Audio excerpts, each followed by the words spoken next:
skal bare lige sørge for at få monteret med en torsk på bartegrunden her.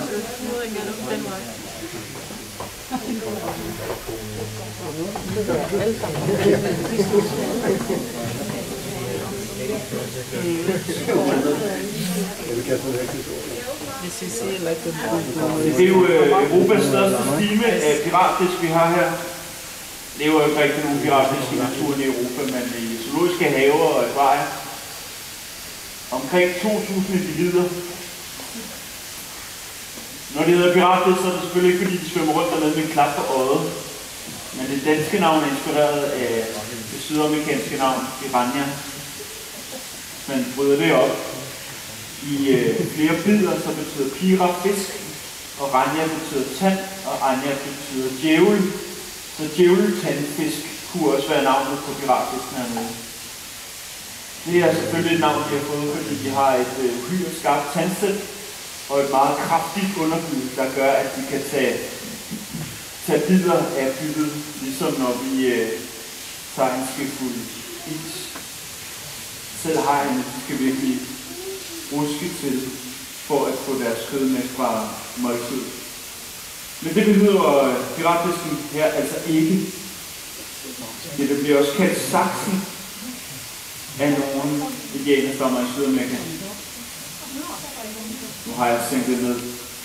Og hvis man tager sådan en piratfisk op af vandet og præsenterer den for et materiale, det kan være en selleri eller noget pap, så kan man faktisk bruge den til at klippe sig vej igennem. Den bider først og finde ud af, om det er noget, der smager godt bagefter. Nu bliver der rykket i halen på min torsk dernede. Det kan faktisk godt være lidt, have nogle lidt fine bordmanerer, sådan nogle piratfisk, og vente på, at der bliver bidt til. Vi skal lige se det andet for at se, om det ikke er farligt, det der kommer ned til. Men så begynder ædegildet også.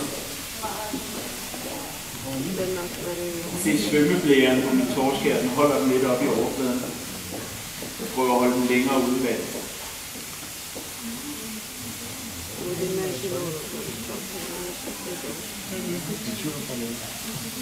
Se, der er jo rigtig mange mennesker, der allerede har en idé om, hvad piratfisk er og hvad de kan.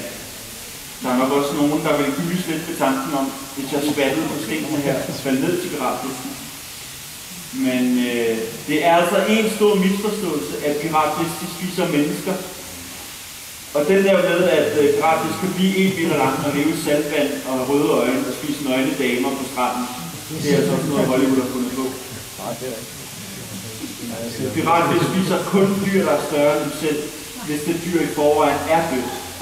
Det er primært ådselsædere, de her små piratfisk. Alligevel så kan der jo ske en undtagelse. Der kan være nogle ekstreme omstændigheder. Og det var der faktisk hen over julen sidste år i den argentinske by Rosario, hvor fodboldspilleren Messi kommer fra. Der har man strand ned til Amazonas, og her var der en masse badegæster, der fik sådan nogle slemme sår, fordi at de lokale piratfisk, de blev fra sig. Og det skyldes altså, at der havde været en hedebølge i byen i mange måneder, og piratfiskene var blevet presset ud i at finde bytte på en anden måde, og så fandt de altså på at byde lidt til badegæsterne. Så der var ikke nogen, der kom alvorligt til skade, men selvfølgelig skal man vise omtanke, når man er sammen med dyr, der har sådan et tandsæt her. Men der er altså også nogle Amazon-indianer, der har fundet ud, at man kan bruge piratfisk til noget meget fornuftigt. Der indgår piratfisk nemlig som led i et begravelsesritual, hvor man har spændt livet af en afdød slægtning efter en kano, taget en sejltur med kano, og så har man kunnet trække for eksempel sin oldefar op fuldstændig som skelet, og malet skelet, og på den måde æret til en afdød slægtning. Det er noget mere hygiejnisk måde at komme af med et lig på i Amazonas, hvor det kun er den øverste halve til en hel meter, der er jord, der er til at grave i. Alt andet, det er noget ler. Så man har altså ikke kirkegårde i Amazonas, men man har til gengæld piratfisk.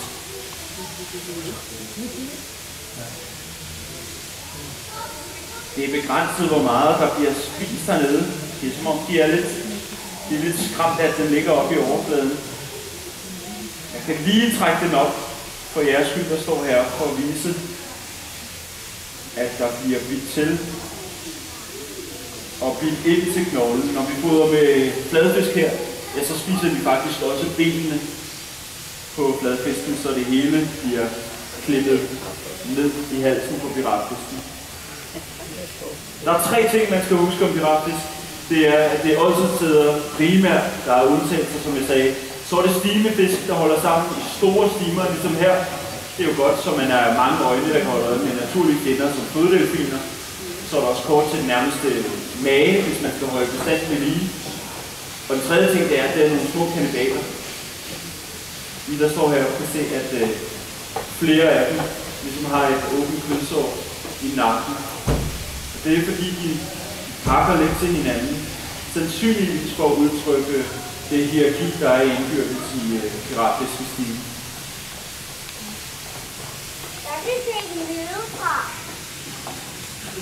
Jeg tror, jeg vil slutte her, trække en torsk op og kaste den ud til, så man lige spiser færdige ord med i aften. Så vil jeg sige tak for jeres opmærksomhed, og som sagt, hvis jeg har nogle spørgsmål, så kommer jeg over til jer om et lille øjeblik. Ellers så håber jeg, at I har haft en god dag.